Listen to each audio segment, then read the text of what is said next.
আশেপাশে মানুষের বিপদে যদি কারো আনন্দকর নেশা থাকে, তার অস্তিত্ব শেষ না হওয়া পর্যন্ত সেই নেশা কাটে না। আজকের গল্পে ইঁদুর খুব বিপদে, কারণ বাড়ির মালিক ইঁদুর মারার কল এনেছে।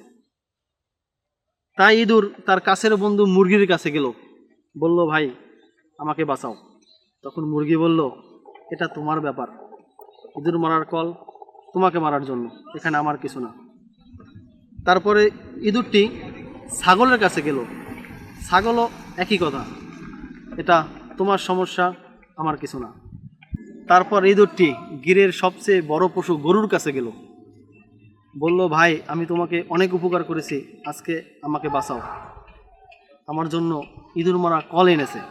তখন গরুটি বলল, এখানে আমার কিছু করার নাই, আর ইঁদুর মারা কল তো অনেক ছোট, আমার কিছু করতে পারবে না। তারপরে ইঁদুরটি ভয়ে গর্তে লুকালো। রাতের বেলা হইচই শুরু হলো, কি হলো, বাড়ির মালিককে সাপে কেটেছে। ইঁদুর মারার কলে ইঁদুর মরেনি, একটা সাপ ধরা পড়েছে, সেই সাপটিকে ধরতে গিয়ে বাড়ির মালিককে কামড়ে দিয়েছে।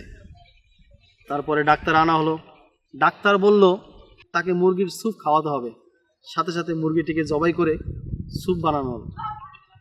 তারপরে অনেক আত্মীয় স্বজন আসলো, তাদেরকে আপ্যায়নের জন্য ছাগলটিকে কাটা হলো।